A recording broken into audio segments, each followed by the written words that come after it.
मेरे पास ऐसे केसेस भी आए हैं जिसके अंदर 6 महीने ऑफ शादी के बाद म्यूचुअल कंसेंट डिवोर्स हुए हैं। पूरे के पूरे खानदान को रोप इन कर लेती हैं just to make them extort some money. 90% cases high court level पे या तो सेटलमेंट होके कॉश हो जाते हैं या ये केसेस मेरिट्स के ऊपर कॉश हो जाते हैं। अभी तक मेरे 25 साल के सुप्रीम कोर्ट के करियर में 99.9% केसेस ये फर्जी होते हैं। और अगर 16 साल है और या उससे कम है और चाहे वो हीनियस ऑफेंस क्यों ना हो, तो उसमें जो सजा है वो मैक्सिमम 3 years होगी, and that too in a children home. The New Indians presents Law and Justice by Vedic Legal in association with Vedic Legal and Company and the Senate of Jurists. नमस्कार, मैं हूं ऐश्वर्या और आप देख रहे हैं the new Indians. और आज हम बात करने जा रहे हैं 498A यानी कि क्रुएल्टी अगेंस्ट वुमेन और साथ ही साथ जुवेनाइल जस्टिस एक्ट पे। तो इसी पे बात करने के लिए आज हमारे साथ मौजूद है देश की एक जानी मानी हस्ती, सुप्रीम कोर्ट के senior advocate mister Rishi Malhotra. बहुत बहुत स्वागत है सर आपका। थैंक यू जी। Sir, if you go to 498A, तो 498A क्रुएल्टी को कैसे डिफाइन किया जाता है and what kind of evidences इसे चाहिए होता है ऐसे क्लेम्स को प्रूव करने के लिए? देखिए, हमारे देश में मैं ये बोलूँगा स्टार्टिंग में कि अनफॉर्चुनेट है कि 498A आईपीसी जो है इसका यूज़ कम होता है और अब्यूज़ और मिसयूज़ ज़्यादा हो रहा है।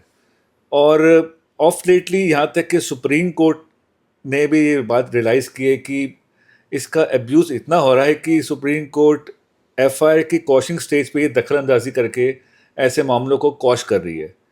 और ये मैं क्यों कहूँगा कि इसका मिसयूज़ अब्यूज़ हो रहा है, बिकॉज एक जीता जाता उदाहरण 498 आईपीसी के केसेस में ये है कि जब भी कोई एक लेडी अगर नो डाउट अगर उसके साथ कोई क्रुएल्टी हुई है तो नेचुरली 90% केसेस में हस्बैंड जो होता है वो मेन पार्टी होता है क्रुएल्टी के केसेस में।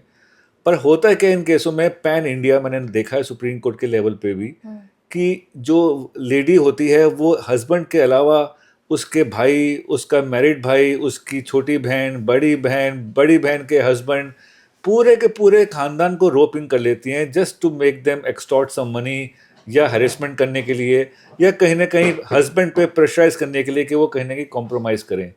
तो मेरे हिसाब से ये सबसे ज़्यादा अब्यूज प्रोविज़न है आज की डेट में इंडिया के अंदर।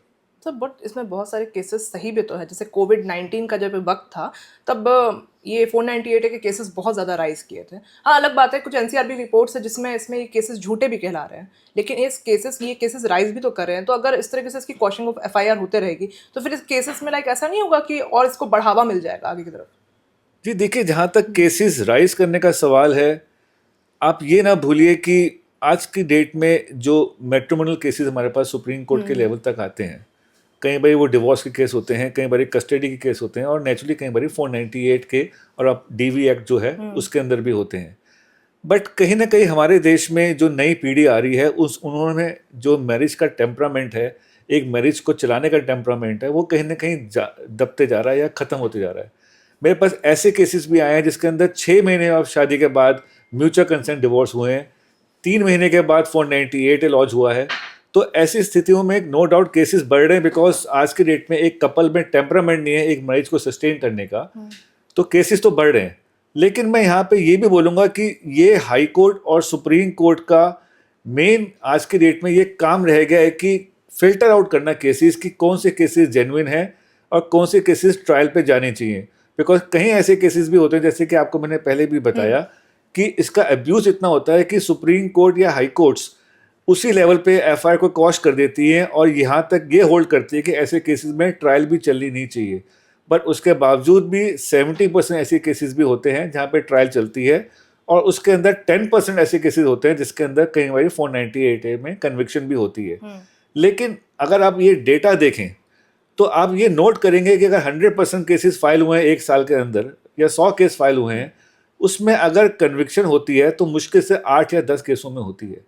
आप इससे आप भली भांति आप एक अंदाज़ा लगा सकते हैं कि कितना इस केस का अब्यूज़ होता है, कितना मिसयूज़ होता है। और आप मेरी बात को लेके चलिए, आप डेटा उठा के देख लीजिए, 90% केसेस हाई कोर्ट्स लेवल पे या तो सेटलमेंट होके कॉश हो जाते हैं या ये केसेस मेरिट्स के ऊपर कॉश हो जाते हैं। सर आपने बताया था शुरुआत में ही कि इसमें कभी एक एक्यूज बस हस्बैंड नहीं होता है, इसमें फैमिली मेम्बर्स भी इन्वॉल्व होते हैं, चाहे उसके लॉज हो या फिर मतलब लाइक उसका ब्रदर भी हो, इस तरीके से लाइक उसमें अटेम्प्ट टू रेप भी लग जाता है। तो सर ऐसा नहीं लगता है कि अगर ऐसे ऐसे केसेस हो रहे हैं एंड महिला अगर इस तरीके से केसेस कर दे रही है अपने मतलब इन लॉज पे, तो उनकी आगे की लाइफ खराब हो रही है। जैसे एक यंगस्टर की लाइफ में अगर ऐसा अटेम्प्ट टू रेप का केस आ जाए, चाहे वो इन्वॉल्व हो ही ना दूर दूर तक, तो उसके आगे करियर पे भी सवाल उठ रहा है, सब कुछ पे, तो इस पे लाइक वो किस तरीके से, क्या रेमेडीज है ऐसे बचने के लिए? जी देखिए, आपका जो प्रश्न है, मेरे पास एग्जैक्टली एक केस दिल्ली हाई कोर्ट के लिए आया हुआ है, जिसके अंदर मैं केस का ऑब्वियसली नाम नहीं लूंगा, ना ही मैं उनका नाम लूंगा, बट मैं आपको उसके केस के फैक्ट्स बताऊं तो आपको उससे भली भांति अंदाज़ा हो जाएगा कि किस तरह का एब्यूज़ होता है। एक हस्बैंड और वाइफ जो है वो नोएडा में रहते थे, यूपी में। शादी के बाद हस्बैंड आईटी में था तो वो बेंगलोर शिफ्ट हो गए। बेंगलोर में कुछ महीने रहने के बाद जब वाइफ प्रेग्नेंट हो गई, 4 महीने प्रेग्नेंट होने के बाद वो वापस अपने नोएडा के फ्लैट में आ गई रहने। उसके बाद हस्बैंड और वाइफ की कुछ नहीं बनी तो उनके 498A केस शुरू हो गए। 498A केस के अंदर उसने सबके नाम ले दिए, अपने हस्बैंड के छोटे भाई का, हस्बैंड के जीजे का, बहन का, माँ का। बाप अनफॉर्चुनेटली एक्सपायर हो चुका था। और जब नॉर्मल केसेस में जब एंटीसिपेटरी बेल मिलना शुरू हुआ तो उसके बाद जून 2024 में उस लेडी ने एक बड़ी अजीब सी एक स्टेटमेंट रिकॉर्ड करवाई, वो भी मजिस्ट्रेट के सामने, कि 7 साल पहले जो ये हस्बैंड का छोटा भाई है, जो कि एक एक्सपायरिंग एक्टर है, वो दुबई से आया और 4 महीने जब वो प्रेग्नेंट थी तो उसके साथ उसने उसका रेप किया। और रेप करने के बाद फिर वो वापस चला गया। इसने 7 साल तक कोई कंप्लेंट नहीं लिखवाई रेप की। जब उसने देखा लड़की ने कि जब 3 लोगों की एंटीसिपेटरी बेल हो चुकी है और छोटे भाई की डली हुई है, तब ये स्टेटमेंट रिकॉर्ड की गई। और अनफॉर्चुनेट ये है कि कोर्ट भी इन बातों को मान के एंटीसिपेटरी बेल डिक्लाइन कर गया। फिर मैंने हाई कोर्ट में पिटीशन डाली और हाई कोर्ट के जज के सामने 1 मिनट मुझे सिर्फ लगा कन्विंस करने में, और जज ने इतना डिटेल ऑर्डर पास किया जिसमें उन्होंने ये बोला कि 7 साल तक जब वो लेडी चुप रही और ऐसा संगीन एलिगेशन रेप का छोटे भाई के ऊपर, तो उन्होंने उस केस में एंटीसिपेटरी बेल को ग्रांट कर दिया। पर यहाँ पे मैं आपको ये बात नहीं समझा रहा कि मुझे एंटीसिपेटरी बेल मिली या नहीं मिली। मैं आपको एक एग्जांपल दे रहा हूँ कि किस तरह का इसका मिसयूज होता है, वो भी रिलेटिव्स ऑफ हस्बैंड के ऊपर। और उसी केस में हैरत बात यह है कि 4 महीने वो लेडी प्रेग्नेंट है। कोई हस्बैंड अपने भाई को सपोर्ट क्यों करेगा अगर उसने अपनी वाइफ के ऊपर रेप किया हुआ है? और दूसरी बात, उस छोटे भाई की शादी में वो पटना जाके अटेंड करके अपनी फोटो खिंचवा रही है। तो अगर रेप हुआ है तो फिर वो उनके साथ जाके हो रही है शादी में, और अगर रेप नहीं हुआ तो रेप हुआ है तो 7 साल तक वो चुपकी रही। तो ऐसे मिसयूज बहुत होते हैं जिसमें रिलेटिव्स को रोप इन कर लिया जाता है, और ये अल्टीमेटली कहीं ना कहीं प्रेशर टैक्टिक्स होती है कि कहीं ना कहीं कॉम्प्रोमाइज़ हो, कुछ मनी का आदान प्रदान हो, और फिर ये कॉम्प्रोमाइज़ करके या तो ये जॉइंट डिवोर्स पिटीशन हो या कॉशन पिटीशन हो। ओके सर, डिवोर्स पिटीशन की बात है तो जैसे 498A के जो केसेस चलते हैं, साथ साथ डिवोर्स पिटीशन भी पैरेलल इसके चलते रहते हैं क्या? जी, हर केस में आप इसे लेके चलिए, बिकॉज द मोमेंट कोई लेडी आपके खिलाफ 498A केस डाल देगी तो कौन सा हस्बैंड रहना पसंद करेगा उसके साथ?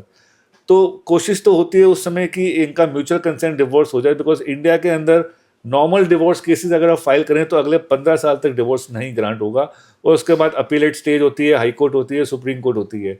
तो कोशिश ये होती है कि प्रेशर बन के म्यूचुअल कंसेंट डिवोर्स हो जाए, जो कि 6 महीने के अंदर डिवोर्स हो जाता है। लेकिन हार्डली ऐसे केसेस में अगर 498 लॉज हो जाए तो म्यूचुअल कंसेंट का सवाल नहीं होता, और डिवोर्स केसेस लिंगर ऑन होते रहते हैं, कस्टडी बैटल्स चलती रहती हैं, और ये अनएंडिंग प्रोसेस रहता है। कुछ हद तक कॉम्प्रोमाइज भी तो होता है ना सर, जैसे मीडिएशन के थ्रू, जैसे एक मतलब लाइक दोनों में से कोई एक भी रेडी हो जाता है कि हाँ चलो इस मैटर को खत्म किया जाए, अगर वो होता नहीं है, वो भी पैरेलली चलता ही रहता है। देखिए, मीडिएशन हो, हाई कोर्ट में जॉइंट पिटीशंस हो, चाहे वो कॉशन की हो, चाहे वो म्यूचुअल कंसेंट डिवोर्स की हो, दोनों साइडों का एग्री होना बहुत ज़रूरी है। अगर वाइफ या हस्बैंड बिल्कुल डिसएग्री कर रहे हैं तो मीडिएशन भी फेल होगी और जॉइंट कॉशन भी फेल होगी।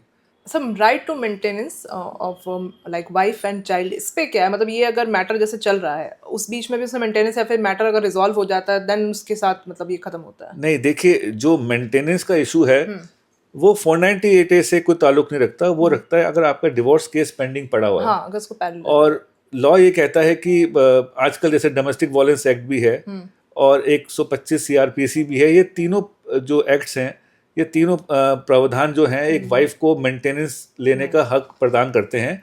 इस पे कोई डाउट नहीं है, इस पे कोई डिस्प्यूट नहीं होता। लेकिन ऐसे मामलों में कोर्ट क्या करती है, जब तक डिवोर्स पिटीशन पेंडिंग पड़ी है तब तक वो क्यूमुलेटिव मेंटेनेंस अमाउंट ग्रांट करती है। डीवी एक्ट में ग्रांट किया है, 125 सीआरपीसी में ग्रांट किया हो, या सेक्शन 24 हिंदू मैरिज एक्ट के अंदर ग्रांट किया हो, वो तीनों को क्यूमुलेटिव जो मेंटेनेंस अमाउंट है वो कोर्ट डिटरमाइन करके लेडी को अवार्ड करती है। कई बार कस्टडी में भी बच्चा होता है, उसकी मेंटेनेंस भी ग्रांट करती है। और अगर डिवोर्स फाइनली ग्रांट होता है तो एक परमानेंट एलिमनी भी ग्रांट होती है। ये प्रोविजंस अभी तक अनटच चले आ रहे हैं हिंदुस्तान में, और ये कहीं ना कहीं स्वाभाविक है कि अगर जेन्युइन केसेस के अंदर लेडी ने ही केस फाइल किया हो तो वो हकदार होती है मेंटेनेंस के लिए। ऐसे भी कुछ केसेस मैंने देखे थे कुछ टाइम पहले, लाइक पढ़ा था कि अगर वाइफ एक अच्छा वेल अर्न कर रही है तब उतना उसे एलिमनी डिमांड नहीं करना चाहिए, और एक बहुत ही अच्छा लाइक स्टेप लिया गया है हाई कोर्ट की तरफ से। मगर बहुत सारे केसेस ऐसे भी होते हैं कि जिसमें एलिमनी इतनी ज़्यादा डिमांड कर ली जाती है एंड कभी कभी कोर्ट इसको ग्रांट भी कर देता है। तो ये किस लेवल का प्रेशर देता होगा एक साइड? देखिए, ये तो एक सब्जेक्टिव डिटर्मिनेशन होता है एक किसी जज के लिए, बिकॉज मेरे पास ऐसे केसेस भी आए हैं जिसके अंदर वाइफ और हस्बैंड दोनों आईटी एक्सपर्ट्स हैं और दोनों इक्वली ऑलमोस्ट अर्न कर रहे हैं। तो ऐसे केसेस में वाइफ को तो मेंटेनेंस नहीं मिलता, क्योंकि जब इक्वली अर्न कर रहे हैं तो डिपेंडेंट क्या क्या कहलाएंगी। लेकिन अगर उनको कोई इशू हो, कोई बच्चा हो, तो उनको जॉइंट ऑर्डर होते हैं कि आप दोनों मिलके इस बच्चे की परवरिश के लिए आप मेंटेनेंस ग्रांट करेंगे। बट ये बात भी फैक्ट है कि हम तो दोनों साइड से होते हैं वकील, तो हम लोग जानबूझ के एक एग्जॉर्बिटेंट मेंटेनेंस अमाउंट फिक्स करवाने की कोशिश करते हैं, और हमको ये मालूम होता है कहीं ना कहीं अगर हमने 100 रुपये मांगे तो 80 या 70 रुपये तो कोर्ट से ग्रांट हो ही जाएंगे। तो ये अल्टीमेटली एक जज का सब्जेक्टिव सेटिस्फेक्शन होता है कि कितना मेंटेनेंस अमाउंट ग्रांट करना चाहिए, कंसिडरिंग द फैक्ट कि वाइफ कितना कमाती है और वाइफ कितनी पढ़ी लिखी है। Okay sir, as an advocate मैं आपसे पूछूंगी, अभी तक आपने जितने भी 498 के केसेस देखे उसमें से मैक्सिमम फॉल्स होते हैं या फिर ट्रू होते हैं? देखिए, अब मेरा जवाब को बायस मत समझिएगा, बिकॉज नॉर्मली मैं डिफेंस का ही एडवोकेट होता हूँ, लेकिन अभी तक मेरे 25 साल के सुप्रीम कोर्ट के करियर में 99.9% केसेस ये फर्जी होते हैं, और ये सिर्फ एक प्रेशर टैक्टिक्स करी जाती है एक हस्बैंड के ऊपर मनी एक्सटॉर्ट करने की।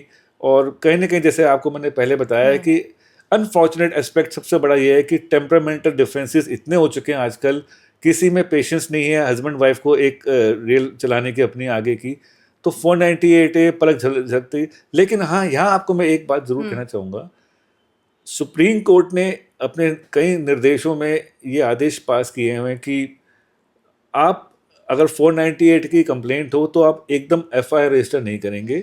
इसके लिए उन्होंने crime against women cell police station में बनाए हुए हैं, और वहाँ पे उन्होंने पुलिस ऑफिसर्स को और खासकर महिला पुलिस ऑफिसर्स को निर्देश दिए हैं कि पहले FIR रजिस्टर करने से पहले उस कंप्लेंट के ऊपर आप कोशिश करें हस्बैंड और उसके रिलेटिव्स को बुला के, वाइफ को बुला के, वाइफ के रिलेटिव्स को बुला के, कि कहीं ना कहीं समाधान हो जाए और FIR रजिस्टर करने की नौबत ना आए।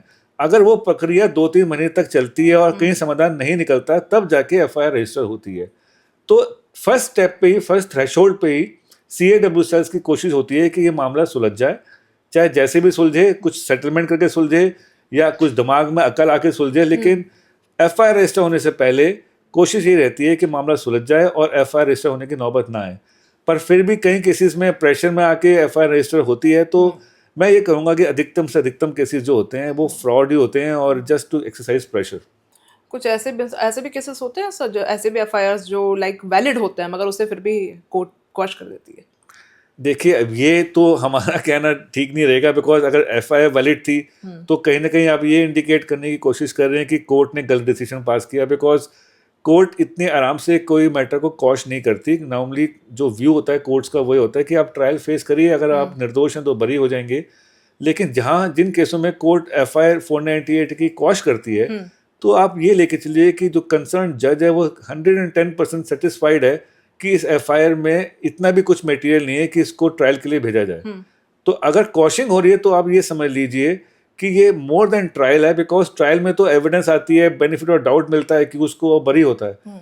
अगर FIR क्वैश कर रहे हैं तो इसका ये मतलब समझिए कि कोर्ट को ये लग रहा है कि इवन प्राइमा फेसाई भी केस नहीं बन रहा आगे केस चलाने के लिए, और इसी थ्रेशोल्ड पे ही FIR को क्वैश किया जाता है। Okay, then will jump to that juvenile justice, जैसे मैंने भी बताया है, जुवेनाइल जस्टिस एक्ट। तो सर आपके हिसाब से क्या 16 से जो 18 साल के जो बच्चे होते हैं जिन्होंने हीनियस क्राइम करा है, उन्हें अभी भी जुवेनाइल जस्टिस एक्ट के अंडर में उन्हें लाइक उन पर ट्रायल चलना चाहिए? बिकॉज लोग तो यही कहते हैं कि जैसा क्राइम ये करते हैं इनको भी एक एडल्ट ट्रायल में डालना चाहिए। तो व्हाट अबाउट, मतलब अकॉर्डिंग एज एन एडवोकेट आपका क्या इस पे कहना है? देखिए, जहाँ तक जुवेनाइल जस्टिस एक्ट का सवाल है, यू मस्ट अंडरस्टैंड इसकी एक्ट की हिस्ट्री क्या है। ये एक्ट बेसिकली 3 अलग अलग सालों में आया था। एक पहले 86 में आया था, फिर 2000 में अमेंडमेंट आई थी, और फिर 2015 में आई थी। 86 का एक्ट कहता था कि जुवेनाइल जो मेल एडल्ट होगा, जुवेनाइल जो होगा उसकी उम्र जो होगी 16 साल होगी। फिर 2000 में अमेंडमेंट आई और उन्होंने एज बढ़ा के 16 से 18 साल कर दी एक मेल के लिए, कि अगर 18 साल से कम है तो वो जुवेनाइल कहलाएगा। फिर 2015 में एक्ट आया जिसके अंदर उम्र तो 18 साल रखी, पर उसमें एक बड़ा interesting section 15 juvenile justice act 2015 का एक प्रोविजन अमेंड किया उन्होंने, जिसमें उन्होंने बोला कि अगर तो उम्र 18 साल से कम है तो वैसे तो वो जुवेनाइल कहलाएगा। अगर वो 16 और 18 के बीच में है, और अगर साइकोलॉजिकल असेसमेंट होने के बाद ये मालूम चलता है कि वो उसकी मैच्योरिटी लेवल एक एडल्ट जितना है, then he can be tried as an adult. But यहाँ पे मैं बिफोर आई गो टू 2015 के निटी ग्रिटीज के ऊपर, 86 का एक्ट जैसे आपको मैंने पहले बताया कि 16 साल वॉज द थ्रेशोल्ड। तो जब 2000 में एक्ट आया तो सबसे बड़ा सवाल ये उठा कि अगर कोई जुवेनाइल जो कि सपोज 17 साल का था 2000 से पहले, और इंसिडेंट हुआ तो 17 ईयर्स का था, तो क्या उसको 2000 एक्ट का बेनिफिट मिलेगा? बिकॉज 86 का एक्ट 16 साल तक थ्रेशोल्ड थी, और 2000 में आके जो अमेंडमेंट आई वो 18 साल की हुई। तो सुप्रीम कोर्ट ने अपने कई जजमेंट्स में ये बोला कि ये एक बेनिफिशियल लेजिस्लेशन है, चाहे वो आदमी उस समय 18 साल से कम था और 16 साल से ऊपर था, क्योंकि ये बेनिफिशियल लेजिस्लेशन है एक बच्चों की जुवेनाइलिटी के ऊपर, तो हम लोग इसको रेट्रोस्पेक्टिव इफेक्ट देंगे। और अगर 18 साल से कम था, चाहे ये एक्ट आने से पहले चाहे ये एक्ट आने के बाद, हम उसको जुवेनाइलिटी का बेनिफिट देंगे। ये एक बहुत बड़ा मेजर डिफरेंस था 86 और 2000 के एक्ट में। फिर आप जैसे जानते हैं कि हमारे देश में एक बहुत दुर्भाग्यपूर्ण एक इंसिडेंट हुआ, निर्भया रेप केस, जो कि सब जानते होंगे, आपके दर्शक भी जानते होंगे। उसके अंदर फिर ये चर्चा हुई कि ये जो एक्ट बना हुआ है 2000 का, और आई थिंक निर्भया का केस 2011 में हुआ था, 12 में हुआ था। तो तब फिर एक बवाल उठा कि बिकॉज निर्भया केस के अंदर जो सबसे ड्रैकोनियन एक्यूज था वो एक जुवेनाइल निकला, उसकी उम्र 18 साल से कम थी, और उसको क्योंकि उस समय जो प्रेवलेंट लॉ था वो 2000 का एक्ट था, तो उसको उन्होंने जो मैक्सिमम सजा होती है जुवेनाइल की 3 साल वो दे के जुवेनाइल होम से उसको छोड़ दिया, और बाकी अक्यूज को डेथ सेंटेंस मिली है, कुछ ने सुसाइड कर ली। तो काफ़ी इस चीज़ के ऊपर हंगामा हुआ, और फिर वर्मा कमीशन बैठी, और फिर 2015 का एक्ट पास हुआ। अब 15 का एक्ट और 2000 एक्ट में कुछ सब्सटेंशियल डिफरेंस नहीं है, सिर्फ जैसे कि आपको मैंने बताया कि अगर एक साइकोलॉजिस्ट एक उसका असेसमेंट करेगा एक एडल्ट का, और अगर ये वो निष्कर्ष पे आता है कि ये है तो 16 से 18 के बीच में, और इसकी मेंटल कैपेसिटी या इसकी मैच्योरिटी इतनी है कि वो जस्ट लाइक एडल्ट ट्राई होता है, तो कानून ये कहता है कि he can be tried as an adult. But यहाँ पे सब लोग ये बात को भूल जाते हैं कि इवन जुवेनाइल जस्टिस एक्ट 2015 जो है वो ये कहता है कि इवन इफ अगर वो 16 और 18 के बीच वाली उम्र में आता है और वो ट्राई होता है किसी भी संगीन जुर्म में, चाहे वो 302 हो चाहे वो रेप हो, वो एक्ट कहता है कि आप किसी भी सूरत में उसको ना लाइफ सेंटेंस दे सकते हैं ना डेथ सेंटेंस दे सकते हैं। तो घूम फिर के बाद वो वहीं आ जाएगी कि ऐसे केसेस में नाम का वो जुवेनाइल है, लेकिन आप उसको सेंटेंस जो है उम्र कैद या डेथ सेंटेंस नहीं दे सकते। और यही नहीं, उसकी जो जेल भी अगर होगी वो एक चिल्ड्रन होम होगी, ना ही कि नॉर्मल जेल होगी। सो रिहैब, एक तरीके से रिहैब, बेसिकली रिहैब, या आप कुछ भी बोल लीजिए, जहाँ से वो रिमांड होम समझ लीजिए, ऑब्जर्वेशन होम समझ लीजिए। तो ये बहुत मेरे हिसाब से अभी भी ये लैकुना है, बिकॉज मेरा ये मानना है कि इंडिया जैसी ग्रोइंग इकोनॉमी में और डेवलपिंग नेशन में 18 साल is too far age to determine juvenility. मेरे हिसाब से जो 86 में 16 साल का जो कट ऑफ था वो होना चाहिए, बिकॉज अगर आप नोट करें आए दिन पेपरों में कोई भी हीनियस क्राइम होता है, पर्पसली वो ऐसे जुवेनाइल्स को एक्यूज इंगेज करते हैं जो ऑर्गेनाइज क्राइम होते हैं जिनकी उम्र 18 साल से कम है, और चाहे 16 साल से ऊपर, बिकॉज उनको मालूम है इस कानून के लूप होल से वो बाहर निकल जाएंगे। नहीं, अभी पुणे वाला एक इंसिडेंट जिसमें 2 इंजीनियर साहब की डेथ हो गई, 17 साल के बच्चे ने, जी, बच्चा कहूँ या फिर मैं जो भी कहूँ, एक तरीके से कमिंग टू बी एडल्ट। जी बिल्कुल। तो मेरे हिसाब से कहीं ना कहीं ये दोबारा एक लुक होना चाहिए कि 86 वाला एक्ट जो था, हालांकि उस समय इतनी सोसाइटी डेवलप नहीं हुई थी, अब हम 2024 में हैं, तो 16 साल की उम्र होनी चाहिए। अगर 16 साल के ऊपर है तो मेरे हिसाब से ये 16-18 का जो क्राइटेरिया ये बिल्कुल हटना चाहिए। आपने अभी इसमें बताया कि साइकोलॉजिकल एस्पेक्ट की वजह से, मतलब लाइक उसके मतलब डिपेंड करेगा, अगर 16 से 18 साल के है तो उसमें एक साइकोलॉजिकल वाली एक पार्ट लग गया।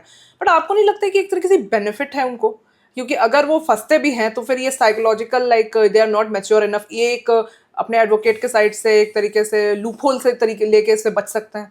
देखिए अभी तक एक्ट तो उन्होंने पार्लियामेंट में फटाफट जल्दीबाजी में पास कर तो दिया, अभी तक कोई साइंटिफिक कोई ऐसा मेथड नहीं है कि आप किस बेसिस पे आप साइकोलॉजिकल असेसमेंट बनाएंगे। मुझे आप इस बात का जवाब दीजिए। कोई ऐसा क्राइटेरिया फिक्स नहीं किया एक्ट के अंदर कि हम ये पैरामीटर्स अगर मीट हो जाते हैं तो साइकोलॉजिकल रिपोर्ट बिल्कुल ठीक है कि ये आदमी 16 से 18 के बीच में बेशक है लेकिन मैच्योर इनफ है। ऐसा कोई हार्ड एंड फास्ट सिस्टम बनाया ही नहीं है। ये तो एक साइकोलॉजिस्ट की एक सब्जेक्टिव असेसमेंट होगी कि वो, हाँ, अगर उसने ऑनेस्टली बोल दिया कि हाँ जी ये मैच्योर इनफ है तो वो जुवेनाइल जो है ट्राई होगा एज एडल्ट, और अगर उसने कुछ दबाव में आके या कुछ खा पी के अगर ये बोल दिया कि ये एडल्ट मैच्योरिटी नहीं है तो फिर वो जुवेनाइल हो जाएगा, और उसमें फिर उम्र जो सेंटेंस होगी वो 3 साल से ज़्यादा नहीं मिलेगी। फिर सर ये तो वही बात है ना, जैसे अगर मान लीजिए एक 16 साल तक के लड़के ने कुछ क्राइम किया, बट उसके एडवोकेट ने उसे बोला कि you have to act immature ताकि आप बच सको, तो वो सामने साइकोलॉजिस्ट कैसे एक्ट भी करेगा कि वो बच जाए? कौन, ये तो सबसे बड़ा लूपहोल दे दिया है कि हाँ साइकोलॉजी बेसिस पे, एंड अभी तक इसका कुछ ऐसा लाइक नहीं, कोई टेक्नीशियंस ने ऐसा कुछ निकाला भी नहीं है, लाई डिटेक्टर जैसा कुछ तो है नहीं है जिसमें आप प्रूव कर सको इसे। बट तो इस तरीके से तो एक तरीके से इस एक्ट को लाना और ना लाना बराबर ही बात जी बिल्कुल। मैं कह रहा हूँ ये जो उन्होंने 16-18 का इन्होंने जो एक कार्व आउट करके 2000 से 2015 में, मेरे हिसाब से ये सिर्फ एक जल्दबाजी का डिसीजन था। एक निर्भया केस के अंडर प्रेशर में आके इन्होंने ये दिखा दिया कि देखिए हम वर्क कर रहे हैं कि एज एडल्ट, अगर आपने एज एडल्ट ट्राई करना था तो फिर लाइफ इम्प्रिजमेंट क्यों नहीं दे सकते आप? ये तो वही बात होगी कि 17 साल का लड़का अगर एडल्ट मैच्योर साइकोलॉजिकल में निकलता है और वो एक हीनियस मर्डर कर दे, 4-5 लोगों को मार दे, उसको ये मालूम है उसको किसी भी हालत में लाइफ इम्प्रिजमेंट या डेथ सेंटेंस तो मिलेगी नहीं। वो तो बड़े आराम से ऐसे, इनफैक्ट आप तो ऐसे लड़कों को बिगाड़ने में लगे, उसका मतलब आपका पर्पस होना चाहिए एक्ट के अंदर रिफॉर्म करना है, रिहेबिलिटेट करना। ये तो आप उसको और बढ़ावा दे रहे हो कि आपको लाइफ तो मिलेगी नहीं, तो आप इसी गैंग वॉर में जाइए, आप ऑर्गेनाइज क्राइम में जाइए और आपका तो भविष्य सुरक्षित है। तो मेरे हिसाब से 16 साल शुड बी द थ्रेशोल्ड। ये 16 से 18 वाला जो सिस्टम है ये हटना चाहिए, और ये साइकोलॉजिकल असेसमेंट जो है, जो साइंटिफिक तरीके से बना हुआ है, ये तो बिल्कुल ही मेरे हिसाब से बिल्कुल ही बेबुनियाद है। ओके सो जिसमें जैसे आपने इसमें बताया कि इसमें कुछ भी कर ले, कोई भी हीनियस क्राइम भी कर ले, तब भी इसमें इम्प्रिजनमेंट नाम की चीज़ नहीं है, आपको रिहैब में भेजा जाएगा। बट ऐसे भी तो मतलब लाइक बहुत सारे बच्चे हैं जिन्हें रिहैब में भेजा भी गया, लेकिन तब भी वो निकलने के बाद भी सेम क्राइम में वापस से इन्वॉल्व हो जाते हैं। तो रिहैब का क्या मतलब हुआ? जैसे आप जुवेनाइल की बात कर रहे हैं, जो निर्भया केस में 3 साल की सजा काट के निकल गया, ज़रूरी थोड़ी कि अब वो किसी क्राइम केस में नहीं फंसा हो। जी देखिए, यहाँ पे ये जो ड्यूटी और रिस्पॉन्सिबिलिटी बनती है वो रिस्पेक्टिव जुवेनाइल जस्टिस होम्स की बनती है कि आपने किस तरह उसकी देखभाल की है, आपने किस तरह का उसको एजुकेशन दी है कि हाउ हैज़ ही बीन रिहेबिलिटेटेड। ये तो अगेन डिपेंड करता है जुवेनाइल जस्टिस होम्स के ऊपर। अभी मेरे पास एक केस आया था जिसके अंदर एक्यूज की उम्र जो थी 17 साल थी, और उसको ट्रायल कोर्ट और हाई कोर्ट ने 302 में कन्विक्शन कर दी थी। फिर हमने सुप्रीम कोर्ट से ऑर्डर लिया कि ये तो जुवेनाइल है at relevant point of time, और अल्टीमेटली उम्र उसकी निकली 16 साल से कम एक्चुअली। अच्छा। और नहीं 17 साल निकली, लेकिन उस समय 2000 का एक्ट एप्लीकेबल था, तब ये 16 और 18 के बीच का। तो ऐसा भी होता है कि क्राइम उस वक्त किया जाए, लेकिन अब इस लॉ तो ये नहीं, लॉ देखिए लॉ बड़ा क्लियर है कि जिस टाइम का क्राइम है, जिस डेट ऑफ ऑफेंस जो है, that is the criteria to determine कि कौन सा एक्ट लगेगा। मेरे पास ऐसे केसेस भी आए हैं कि क्राइम हुआ है 2015 से, फर्ज करिए 1/1/2015 को नया एक्ट आया है और क्राइम हुआ है 31 दिसंबर 2014 को। तो लॉ ये कहता है जिस दिन क्राइम हुआ है उस दिन जो एक्ट एप्लीकेबल था वो लगेगा। तो ऐसे केसेस भी सुप्रीम कोर्ट में आए हैं कि जब ट्रायल पे भेजा गया है तब तक नया एक्ट आ चुका था, तो कौन सा एक्ट अप्लाई होगा। तो उस पे ये लॉ बड़ा स्पष्ट है, मैं दोबारा रिपीट कर रहा हूँ कि जब क्राइम हुआ है उस दिन का एक्ट अप्लाई होगा। इनफैक्ट जो BNS भी है, जो नया एक्ट आया है हमारा भारतीय न्याय संहिता और वगैरह वगैरह, ये भी आई थिंक 1 जुलाई 2024 से है। इससे पहले जो भी ऑफेंसेस हुए हैं वो पुराने IPC या पुराने CRPC के दौरान जो है वो ही अप्लाई होगा। तो लॉ की एक कट ऑफ डेट होती है जहाँ से वो अप्लाई होगा। ऑलराइट। तो सर अभी तक जितने भी जैसे कुछ मैटर्स हो गए जुवेनाइल जस्टिस में, लाइक मर्डर हो गया, जैसे एक्सीडेंट हो गया जो जुवेनाइल के हाथों हो जाता है, और एक कुछ होते हैं जो जैसे निर्भया केस जैसा रेप जैसे केसेस होते हैं, तो दोनों JJ एक्ट में ही डील किया जाता है या फिर रेप केसेस अलग उनके लिए अलग तरीके से उसे करा जाता है? देखिए JJ एक्ट के अंदर ना उन्होंने डिफाइन किया हुआ है कि हीनियस ऑफेंसेस क्या होंगे और CS ऑफेंसेस क्या होंगे, जिनमें आई थिंक सजा जो 7 साल से कम है उनको वो हीनियस नहीं समझते और मोर देन 7 years को वो हीनियस क्राइम समझते हैं। और अगर 16 साल है और या उससे कम है और चाहे वो हीनियस ऑफेंस क्यों ना हो, तो उसमें जो सजा है वो मैक्सिमम 3 years होगी, and that too in a children home. Maximum 3 years। Maximum 3 years and that too in a children home, even under the 2015 act. और अगर आप हीनियस ऑफेंस किया आपने और अगर आपकी उम्र स्टिल 16 साल से कम है तब भी 3 years होगी।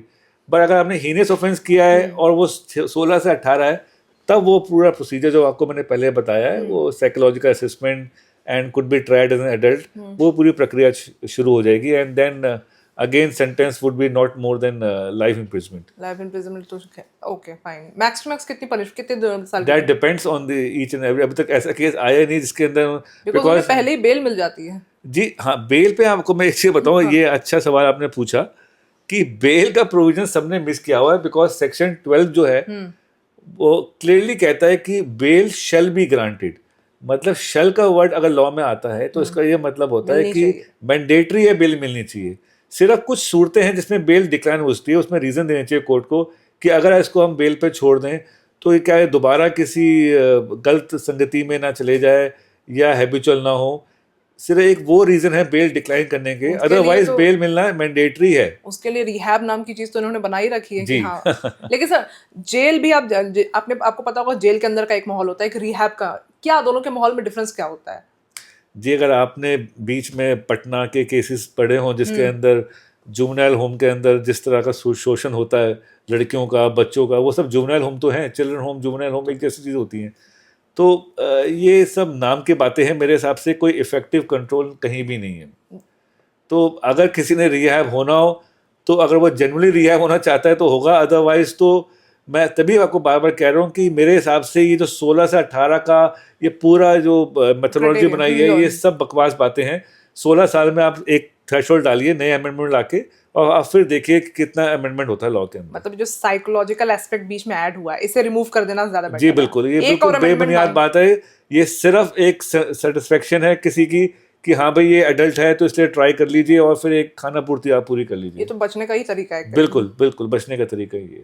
सर अभी जैसे पुणे पॉर्श केस हुआ जिसमें एक 17 साल के लड़के ने 2 इंजीनियर्स को कुचल कर मार दिया, एंड उसमें भी उसे एंटीसिपेटरी बेल दे दी गई जस्ट बिकॉज क्योंकि वो 17 साल का है। लेकिन वो भी तो एक हीनियस क्राइम है ना, दोनों के दोनों इंजीनियर्स मर गए। ऐसा भी नहीं कि लाइक वो मतलब कुछ ना कुछ चांसेस हो, दे आर डेड, स्टिल उसको बस इसी बेसिस पे बेल मिल रही है क्योंकि वो जुवेनाइल है। ये देखिए, तभी मैं आपको बार बार कह रहा हूँ कि मेरा जो ये बार बार रिपीट करना है कि 17 साल या 18 और 16 के बीच जो उम्र है, इसमें हर केस में, अब जैसे पुणे वाले केस में मैं ज़्यादा तो नहीं बोल सकता बिकॉज केस सब जुडिस है कोर्ट में, पर पुणे वाले केस में नेचुरली वो एक इन्फ्लुएंशियल पेरेंट्स हैं। तो अगर वो आप फर्ज करिए कि कोई भी इन्फ्लुएंशियल पेरेंट हो या कोई भी पॉलिटिशियन का बेटा हो, अगर वो किसी साइकोलॉजिस्ट को इन्फ्लुएंस कर ले और वो ये रिपोर्ट दे दे कि ये तो मैच्योर नहीं थे 17 साल की उम्र में, तो क्या आप वो एक्ट को बिल्कुल माइनस करके फिर उनको 3 साल की सजा देंगे अल्टीमेटली? तो इसलिए मैं कह रहा हूँ अगर 16 साल का आप एक थ्रेशोल्ड बना दें तो ये नौबत ही नहीं आएगी 17 साल की साइकोलॉजिकल असेसमेंट की। और ऐसे हीनियस केसेस में जिसके अंदर 2 लोग कुचल के मार दिए गए और परहैप्स शायद शराब के नशे में भी थे और गाड़ी को इतनी हाई स्पीड में ले जा रहे हैं, उनको मालूम है कि अगर ये गाड़ी रोक भी नहीं पाएंगे अगर कोई सामने आ गया, तो ये तो प्रॉपर केस है जिसके अंदर 304 IPC लगनी चाहिए थी, नेग्लिजेंस की डेथ है। लेकिन अगर आप उसको जुवेनाइलिटी का बेनिफिट दे रहे हैं तो कहीं ना कहीं इस एक्ट का मिसयूज ज़्यादा है बट क्योंकि एक्ट है तो इसको पालन तो करना पड़ेगा, चाहे वो हाई कोर्ट हो चाहे वो सुप्रीम एंड कोर्ट द हो। Accused was not even liable, like कि अभी तो उसे ड्राइविंग लाइसेंस तक नहीं मिला था, तो एक तरीके से मोटर व्हीकल एक्ट में भी जी देखिए, अगर ड्राइविंग लाइसेंस नहीं है, शराब पिए हैं, तो अलग अलग ऑफेंसेस अट्रैक्ट होंगे, बट जो पिवटल पॉइंट रहेगा वो ये रहेगा कि अगर वो जुवेनाइल है तो जुवेनाइल फॉर ऑल एक्ट्स होगा। That's a loop hole. Complete loop hole है and it's a complete abuse of juvenile justice act. Thank you so much sir for giving your time. Okay, thank you. हमें follow, share व like करना न भूलें और latest news updates के लिए notification जरूर ऑन कर लें।